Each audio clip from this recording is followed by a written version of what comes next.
Bismillahirrahmanirrahim. Assalamualaikum warahmatullahi wabarakatuh.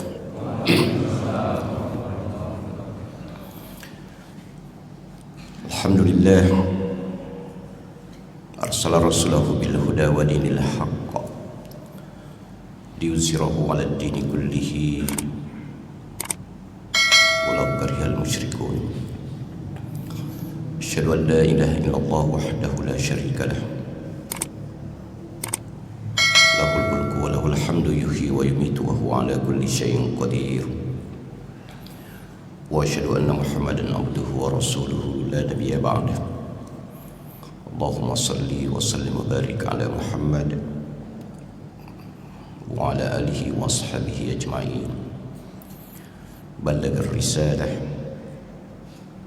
wa adda al-amanah wa nasaha al-ummah wa jahidu fillahi haqqa jihadi huwa jatabakum wa ma ja'ala alaikum fid dini min kharaj millata abikum Ibrahim wa sammakumul muslimina min qabl.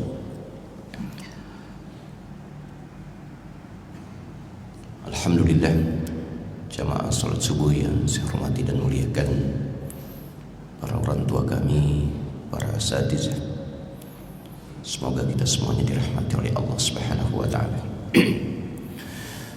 Mari kita bersyukur kepada Allah untuk membukti nyatakan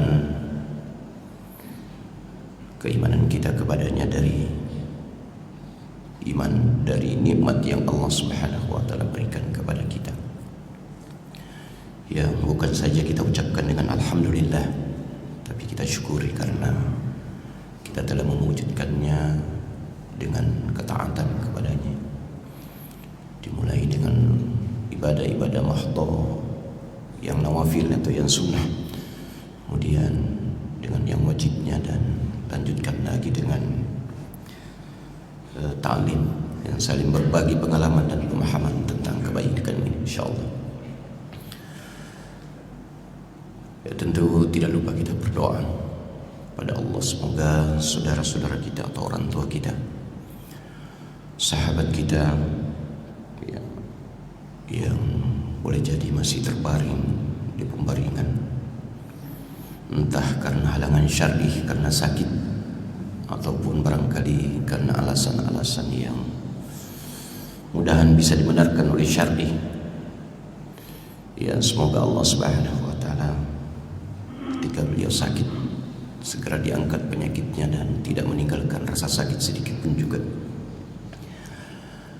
Dan tentu yang telah dahulu mendahului kita, semoga Allah mengampuni dosa-dosa beliau, menerima amal-amal kebaikannya. Allahumma ighfir lahum warhamhum wa'afihi wa'fu anhum.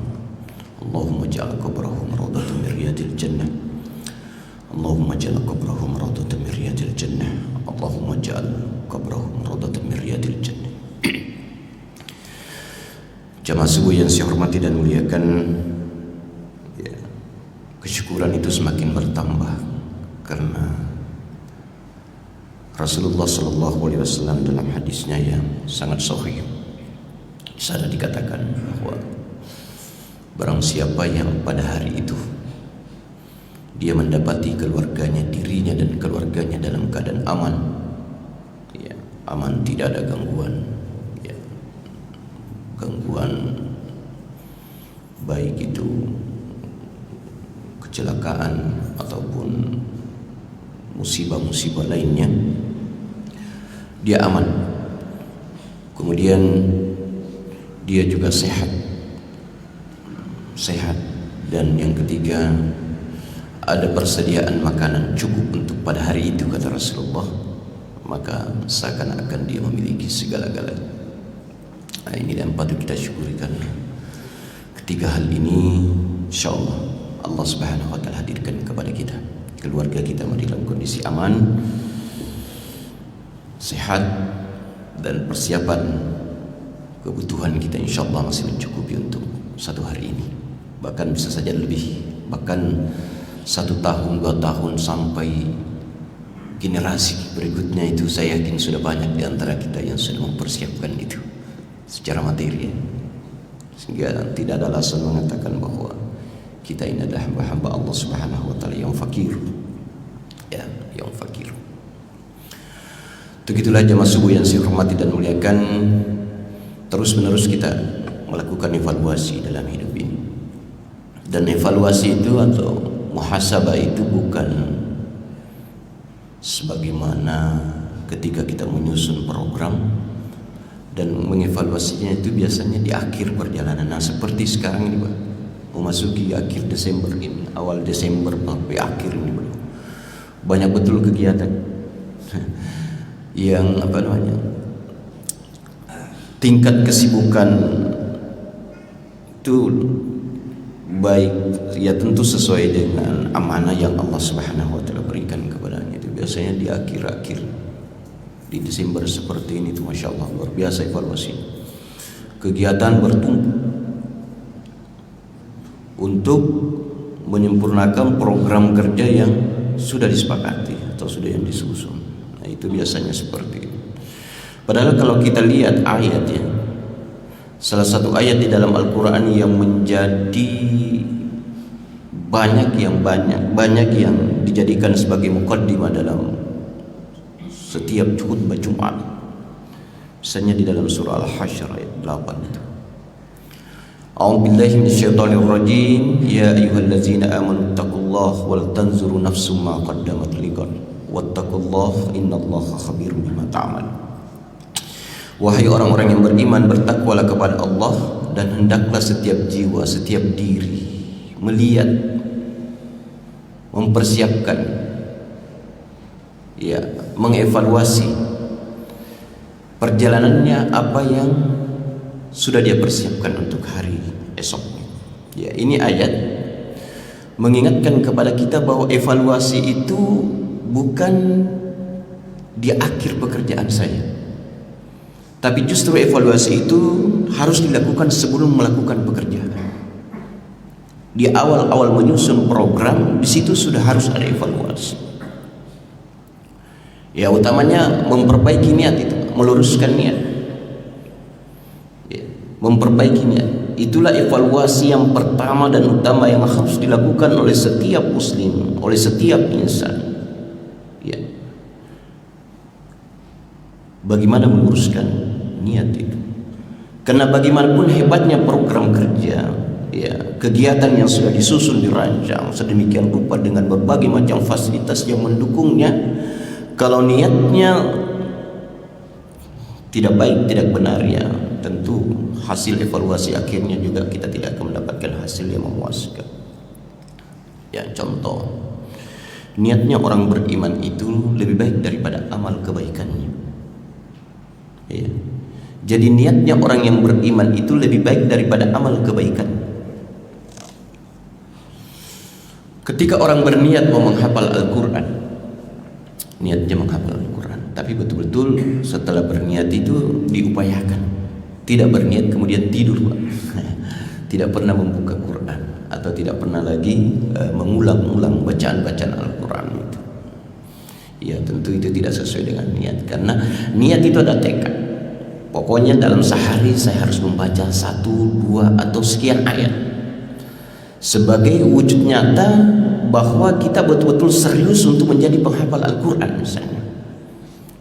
Nah, apa yang terjadi jamaah subuh yang saya hormati dan muliakan? Orang yang sudah punya tekad, punya niat seperti itu, kemudian takdir berkata bahwa dia harus meninggal dunia sebelum mencapai apa yang diniatkan untuk menjadi penghafal Al-Quran, maka dia akan dibangkitkan oleh Allah Subhanahu wa taala bersama dengan para penghafal Al-Quran. Itu. Jadi niatnya itu mengantarkan dirinya untuk bersama dengan orang-orang yang dibangkitkan oleh Allah Subhanahu wa taala menjadi penghafal Al-Quran. Ini niat.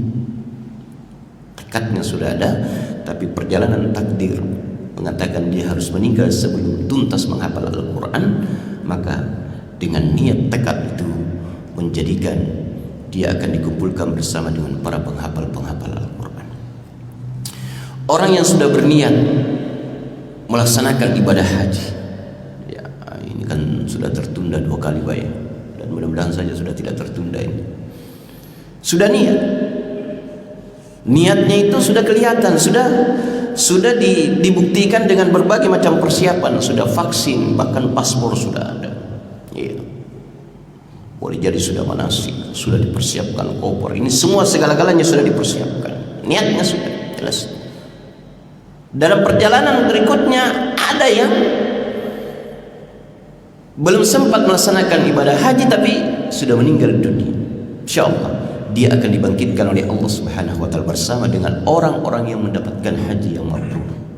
Al-hajjul mabrur laisa lahul jazaa illa al-jannah. Tidak ada balasan bagi orang-orang yang mendapatkan haji yang mabrur itu kecuali syurga. Itulah ini.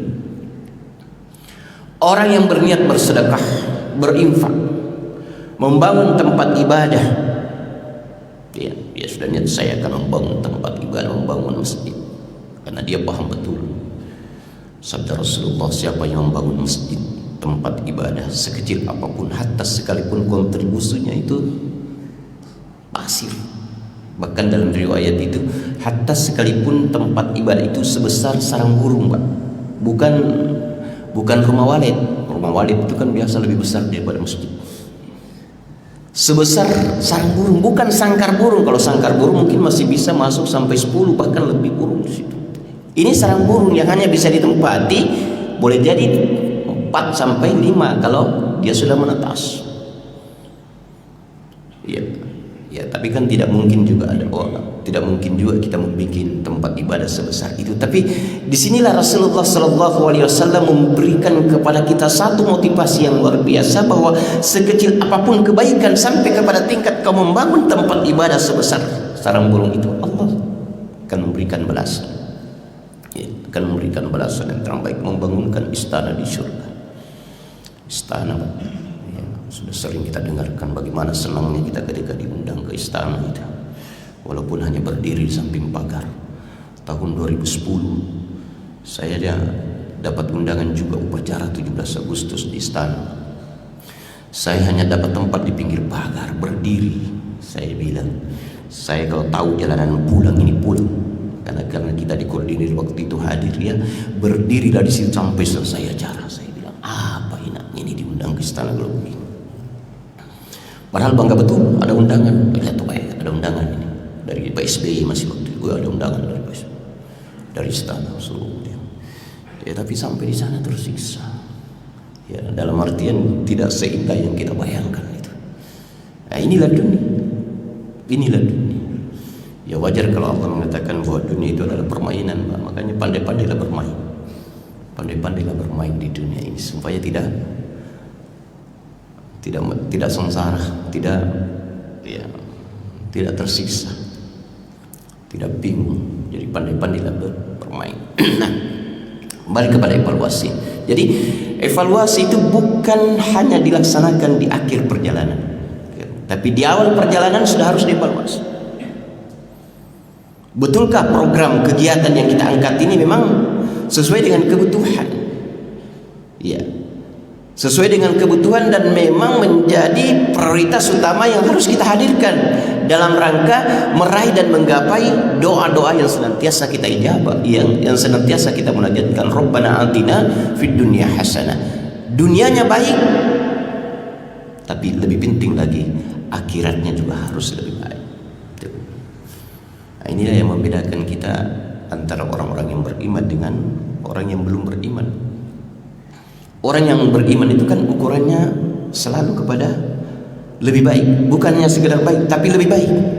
Dan ukuran lebih baik itu adalah kembali kepada apa yang baik menurut Allah Subhanahu wa taala, bukan baik menurut pribadi kita, bukan baik menurut golongan kita, kelompok kita, ya, atau ya komunitas kita.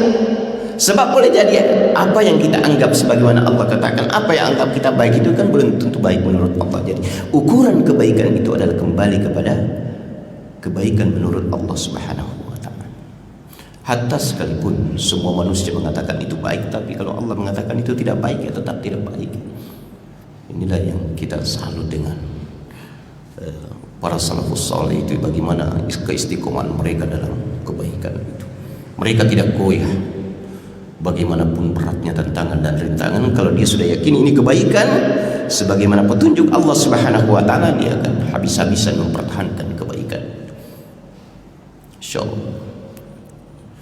Dievaluasi sekali lagi harus betul-betul kita lakukan di awal perlangkahan kita.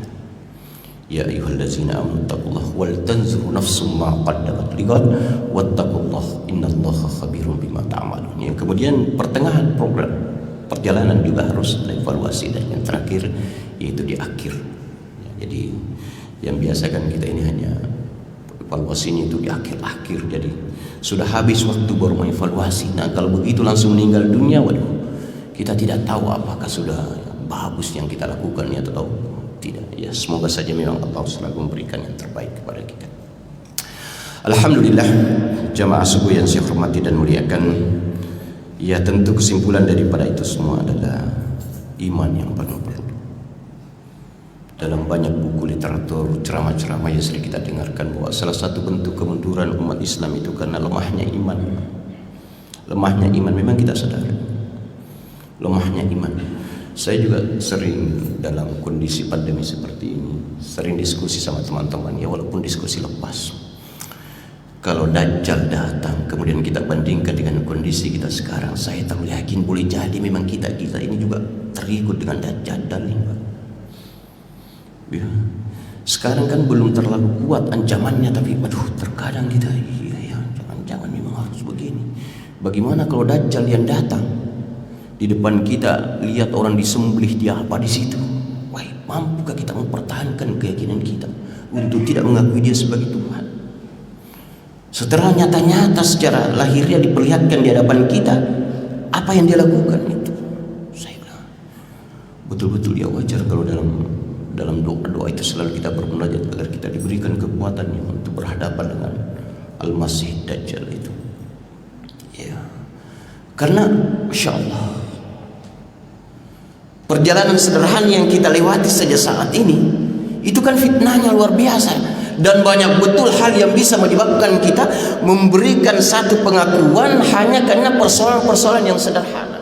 Bayangkan kalau dikatakan bahwa agama Islam ini kan belum sempurna. Masya Allah, kalimat la ilaha illallah itu bukan kalimat mengantarkan orang masuk surga, hanya kalimat persatuan. Saya bilang kok hebat sekali nih. Dan itu banyak betul orang yang meyakini itu, Pak, tertarik. Iya betul juga. Padahal ini belum Dajjal, ulama ini diulamakan. Dan belum dia membunuh, belum dia melakukan tindakan-tindakan kekerasan yang memang sangat menakutkan seseorang. Dan itu sudah banyak yang meyakini. Bagaimana kalau Dajjal yang datang ya?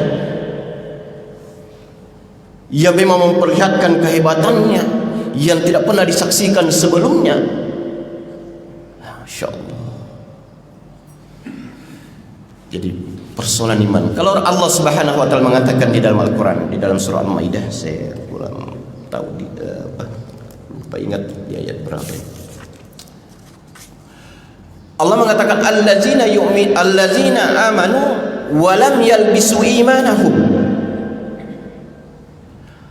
Orang-orang yang beriman, kata Allah, kemudian mereka tidak mencampur adukan keimanannya bizulmihim, dengan kezaliman. Apa itu zalim? Ya, pemahaman kita tentang zalim selama ini kan hanya mengatakan orang yang berbuat tidak adil kepada seseorang, orang yang mengambil haknya seseorang, orang yang berbuat curang kepada seseorang. Itu yang banyak kita pahami tentang kezaliman. Tapi definisi zalim menurut Allah Subhanahu wa taala seperti yang dikatakan oleh Luqmanul Hakim kepada anaknya, wa iz qala Luqmanu li ibnihi wa huwa ya'izuhu ya bunayya la tusyrik billah inna syirka la zulmun azim. Jadi kezaliman terbesar, kata Allah Subhanahu wa taala, ketika seseorang itu mensyirikatkan, menduakan, menjadikan sesuatu jauh lebih hebat dibandingkan dengan kehebatan Allah Subhanahu wa taala. Itulah kezaliman yang besar, kata Allah, la zulmun azim. Nah, kalau kezaliman yang besar seperti itu kemudian kita juga terikut dengan persoalan-persoalan seperti itu, khawatir kalau kita termasuk orang-orang yang dikatakan oleh Allah dalam ayat ini berada dalam kemusyrikan itu. karena mengikuti kezaliman itu. Dan apa yang akan diberikan oleh Allah? Insyaallah. Ya, jadi orang-orang yang tidak mencampur adukan keimanannya dengan kezaliman dalam ayat ini, dua yang akan diberikan. Ulaika humul am. Mereka akan mendapatkan keamanan, mereka akan dilindungi, mereka akan mendapatkan filter dari Allah ya. Wa ulaika hum muhtadun, dan mereka pun akan diberikan petunjuk jalan bimbingan oleh Allah Subhanahu wa taala. Jadi kalau berdasarkan ayat ini sesungguhnya orang yang betul-betul mempertahankan keimanannya, keyakinannya dengan iman yang lurus tanpa mencampur adukan dengan kezaliman, jaminan dari Allah, dia akan mendapatkan keamanan, akan mendapatkan petunjuk itu. Insyaallah, subhanallah. Jadi kalau iman betul-betul mantap ya, Masya Allah. Dan inilah yang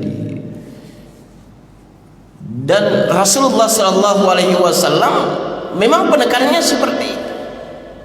Jadi keliru betul itu kalau mengatakan bahwa periode Madinah yang hanya 10 tahun itu Rasulullah berbicara masalah ibadah saja, tidak. Tapi 13 tahun di Mekah yang dibicarakan adalah bagaimana menguatkan keimanan kepada umat.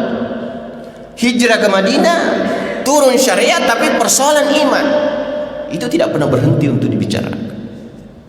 Dan biasa kan dikatakan bahwa periode Mekah itu berbicara masalah iman, periode Madinah berbicara masalah ibadah saja. Tidak.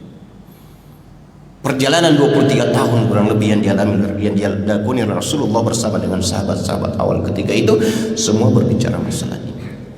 Ya, walaupun ayat-ayat yang turun di Mekah, di Madinah itu kan bisa memang dilihat bahwa di Mekah penguatannya adalah iman, di Madinah banyak-banyak berbicara masalah syariat. Tapi di dalam syariat itu sendiri, di situ juga penguatan tentang iman. Jadi sangat beda ketika seseorang itu imannya benar, kemudian dia melaksanakan syariat, pasti akan ketemu. Tapi iman yang tidak kuat kemudian berbicara masalah syariat, inilah yang biasa ya, yang biasa banyak menyimpang ya. Ya. Karena kalau ketika Bilal bin Rabah menjadi gubernur di Kufah, ini sudah gubernur Pak, ditanya saat-saat apa yang terindah yang pernah kau rasakan. Ini Bilal bin Rabah, seorang budak dalam perjalanan kehidupannya saatnya beliau menjadi seorang gubernur di Kufah. Ketika menjadi gubernur dia ditanya, saat-saat apa yang terindah yang pernah kau rasakan dalam hidupmu? Apa dia katakan? Ketika saya ditindis batu. Ya. Ketika saya ditindis batu di tengah padang pasir, dan kalimat yang bisa saya ucapkan hanya kalimat ahad, ahad, ahad. Itulah waktu yang sangat terindah yang saya rasakan, yang belum pernah saya rasakan sampai kepada tingkat saya menjadi gubernur saat ini. Padahal kan lahiriahnya beliau disiksa, ditindis batu, dihadapkan di film-film yang itulah barangkali gambaran sederhana yang bisa kita tangkap dari bagaimana keadaan Bilal bin Rabah ketika itu. Tapi ketika ditanya apa dia katakan? Saat terindah yang saya rasakan pada saat saya mendapatkan perlakuan yang tidak sebagaimana mestinya. Ketika yang keluar dari lisannya hanya kalimat ahad, iman, kalimat iman, pengakuan kepada Allah. Sebelumnya ketika Nabi Ibrahim alaihissalam pun ditanya, kapan saat-saat terindah yang kau rasakan? Dia juga jawab, saat-saat terindah yang saya rasakan ketika saya dibakar oleh Raja Namrud. Masya Allah. Justru pada saat dia dibakar dia merasakan kondisi terindah. Kita ini kan dia kan dibakar, baru saja lihat api sudah ketakutan. Tapi beliau ya mampu merasakan bagaimana kehadiran iman dalam diri itu. Di saat sebagian orang dalam kondisi seperti itu sangat menakutkan, bahwa betul-betul tidak ada orang yang menginginkan kondisi seperti itu, tapi justru mereka di saat-saat seperti itu merasakan keindahan itu. Ini adalah kekuatan iman. Inilah kekuatan iman. Ya, insyaallah. Wajar kalau sahabat-sahabat Rasulullah ya, karena kalau kita ya sebenarnya berbicara masalah sahabat membandingkan kehidupan kita dengan sahabat juga masih sangat jauh sekali. Ya, makanya kalau saat banyak di kalangan umat Islam itu selalu bangga dengan persoalan ibadah. Waduh, masyaallah kita juga bangga dengan pengorbanan harta yang kita berikan, Masya Allah, dibandingkan dengan sahabat-sahabat itu, ya Allah. Apa betul kita juga bisa mendapatkan surga sebagaimana surga yang Allah janjikan lewat lisan-lisan Rasulullah SAW kepada para sahabat-sahabat dan para salafus saleh itu? Cara masalah ibadah itu anaknya Abu Hurairah radhiyallahu an. Jadi ini sudah tabi'in, baik. Jadi putranya Abu Hurairah radhiyallahu anhu, sahabat Rasulullah yang banyak meriwayatkan hadis, walaupun beliau hidup bersama dengan Rasulullah itu dalam riwayat, dalam keterangan dikatakan hanya sekitar 3 tahun saja, ada mengatakan 4 tahun bersama dengan Rasulullah. Tapi beliaulah yang paling banyak meriwayatkan hadis dari Rasulullah sallallahu alaihi wasallam, hampir 5.000 hadis. Itu yang beliau dengar langsung dari Rasulullah sallallahu alaihi wasallam. Beliau punya anak tabi'in, jadi bukan lagi sahabat. Dia katakan kurang lebih 4 tahun. Jadi aktivitasnya itu hanya rumah masjid saja, rumah masjid selama 40 tahun.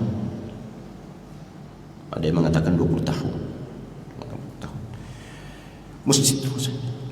Dan hebatnya itu dia tidak pernah melihat punggung orang ketika dia melaksanakan sholat berjamaah. Artinya dia selalu berada di saf pertama. Artinya kalau kita memegangkan persoalan ibadah ini jauh lebih hebat ibadahnya dibandingkan dengan kita, sehingga tidak perlu untuk kita berbangga diri dengan ibadah-ibadah mahda yang kita lakukan, karena itu juga bisa melahirkan ujub.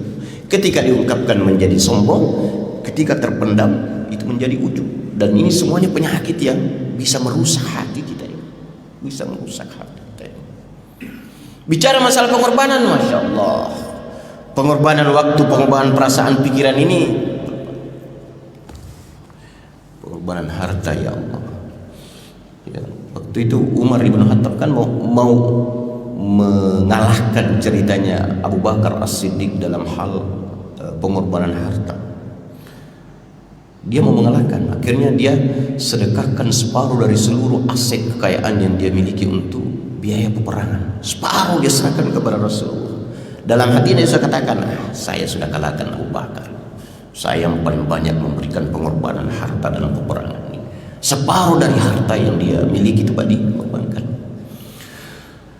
Ada yang mengatakan waktu itu 40.000 dinar, sementara harta kekayaan 80 dinar. Jadi separuh 40 dinar itu yang dia berikan kepada Rasulullah untuk dijadikan sebagai modal dalam peperangan. 40 dinar. Kalau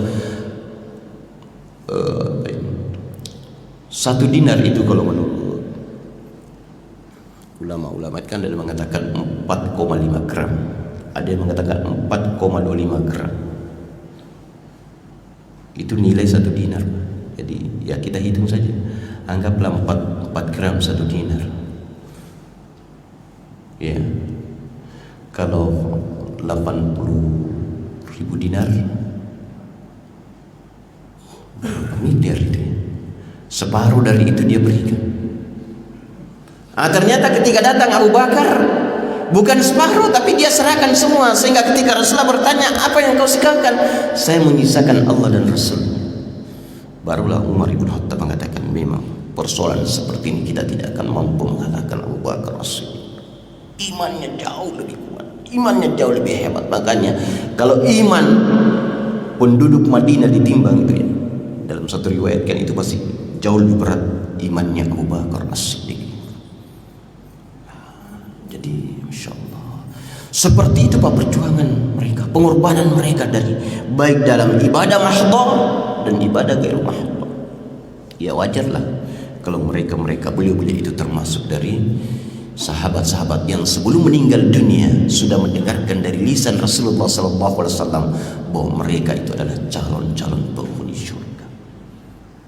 Subhanallah. Alhamdulillah jamaah subuh yang saya hormati dan muliakan.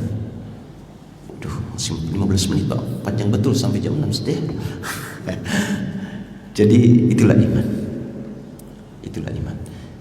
Nah, pertanyaannya kemudian bagaimana meningkatkan keimanan ini? Ya, kalau bermacu kepada hadis Rasulullah SAW yang kalau diterjemahkan secara literal ya tadi jaddidu imanakum, tingkatkan keimananmu kata Rasulullah SAW. Ya Rasul, jaddidu imanakum, tingkatkan, perbarui, evaluasi keimananmu kata Rasulullah. Sahabat bertanya, kaifa nunaddiru imanina ya Rasulullah? Bagaimana caranya kami ini meningkatkan keimanan? Apa kata Rasulullah?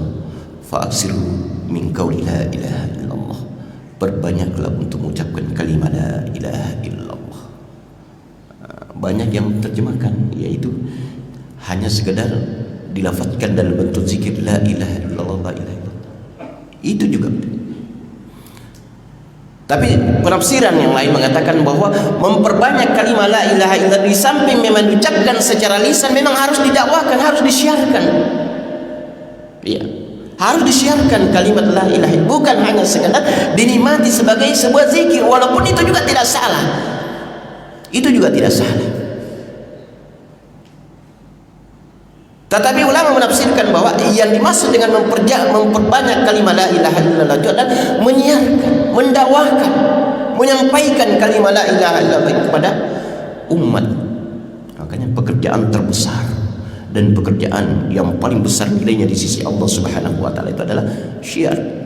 Bagaimana menyiarkan kebaikan-kebaikan. Wa man ahsanu qawlan mimman da'a ila Allah wa 'amila shalihan wa qala innani minal muslimin. Hanya dua persyaratan untuk menyatakan diri sebagai orang yang beriman. Da'a ila Allah, mengajak kebaikan kepada seseorang, kepada orang lain yang belum paham tentang kebaikan, kebenaran itu, kemudian memproklamirkan diri sebagai orang-orang yang muslim. Wa amila sholihan, dan beramal soleh. Barulah Allah katakan wa qala innani minal muslimin. Barulah kau mampu bisa memproklamirkan dirimu sebagai orang-orang yang beriman. Jadi ukuran iman juga ya, selain tadi menjauhi kezaliman, yaitu tadi menyiarkan syiar. Ya, karena kalau kita lihat ya, Rasulullah itu dikatakan gila ketika sudah ada ekspansi, ada dakwah. Ketika turun surah Al-Muzammil ya, ayat 20 surah Al-Muzammil itu juga salah satu ayat yang memerintahkan untuk dakwah secara terang-terangan. Begitu turun surah Al-Mudassir, qum fa'anzir wa rabbaka fakabbir, itu lebih gila lagi, Pak. Jadi ketika beliau hanya istiqomah dengan solat malamnya, ya amalan di surah Al-Muzammil, 6 amalan di surah Al-Muzammil itu, ketika beliau hanya istiqomah dengan itu, belum ada dakwah secara terbuka, itu kan tantangannya belum terlalu berat. Tapi begitu berdakwah secara terang-terangan, beliau sudah dikatakan gila, tukang sihir, mengganggu rumah tangga orang, mencerai-beraikan kehidupan manusia, membawa ajaran yang bertentangan dengan ajaran yang diyakini kebanyakan manusia ketika itu. Itu terjadi setelah Rasulullah menyampaikan dakwah itu, yang mendakwakan kalimat la ilaha illallah. Tapi ketika beliau hanya konsentrasi penuh dengan persoalan ibadah mahdoh, tidak ada masalah. Dan inilah yang terjadi Pak sekarang. Kalau kita hanya berbicara masalah sholat, zikir, baca Quran, haji, tidak ada persoalan. Tenang-tenang saja, kata istilahnya Ustaz Abdul Somad, hatta sekalipun kemungkaran di depan mata di samping rumah kita, kita tidak peduli. Memang tidak ada orang-orang mengatakan, oh itu orang bagus, betul, itu tidak peduli. Tapi kalau seperti itu kehidupan kita, ya apa bedanya dengan makhluk yang lain? Ya, apa bedanya dengan makhluk yang lain? Ya bukan berarti kita katakan bahwa kalau kita hanya konsentrasi seperti itu tidak masuk surga, tetapi itu karena banyak juga contohnya kan seperti itu. Tapi bagi kita, ya bagi kita, sebagaimana apa yang dicontohkan oleh sahabat-sahabat, kita tidak puas dengan kondisi seperti itu. Abdurrahman bin Auf, itu Abdurrahman bin Auf ya, kalau bicara juga masalah infak, sedekah dan ibadah, itu Masya Allah infaknya luar biasa, ibadahnya luar biasa. Jadi Abdurrahman bin Auf itulah yang paling banyak memberikan bantuan dukungan kepada para istri Nabi, istrinya Rasulullah SAW ketika Rasulullah meninggal dunia, karena beliau tidak meninggalkan warisan. Ya, Beliau bersama keluarganya, istrinya tidak boleh makan dari sedekah. Sementara semua isi daripada Baitul Mal ketika itu dari sumbernya itu. Istri-istri beliau tidak mendapatkan itu. Nah, Abdurrahman bin Auf yang tampil memberikan semua kebutuhan-kebutuhan mendasar yang memang diperlukan oleh istri Rasulullah SAW yang tinggalkan. Makanya waktu beliau mau meninggal dunia, beliau berwasiat. Apa wasiatnya? Ya, beberapa hartanya itu ya dikhususkan untuk istri-istri yang ditinggalkan oleh baginda Rasulullah SAW, dan jumlahnya cukup banyak. Jumlahnya cukup banyak. Ini kalau dari sisi pengorbanan. Itu pun Rasulullah mengatakan merangkak masuk surganya. Sering betul kita sampaikan itu, masuk surganya merangkak. Saya bilang, kalau merangkak seperti itu, pengorbanannya merangkak, bagaimana kita yang hanya sekian persen dari pengorbanannya yang bisa kita ikuti dari pengorbanan beliau? Ya, walaupun Rasulullah mengatakan ya, beliau termasuk dari 10 sahabat yang dijamin oleh Allah Subhanahu wa taala masuk ke dalam surga itu. Ya, semoga jamaah subuh yang saya hormati dan muliakan, materi yang tersampaikan ini tidak sistematis ya. Masih beda Pak. Tengah malam tadi baru datang kendaraan dari ya, mudah-mudahan ujian-ujian fitnah-fitnah sederhana masih nih Pak, belum terlalu besar ya. Masih sederhana Allah memberikan kekuatan iman untuk terus-menerus bisa mempersiapkan segala-galanya menghadapi fitnah yang lebih besar. Karena perjalanan hidup di dunia ini, yakin percaya tidak akan sepi dari tantangan dan rintangan. Karena itulah hidup. Karenanya ya, kekuatan iman itulah yang sangat diperlukan. Saya kira demikian, kita tutup dengan kafaratul majlis. Astagfirullahaladzim. Subhanakallahumma rabbana wa bihamdika asyhadu an la ilaha illa anta astaghfiruka wa atubu ilaik. Subhana rabbika rabbil izzati amma yasifun wa salamun alal mursalin walhamdulillahi rabbil alamin. Assalamualaikum warahmatullahi wabarakatuh.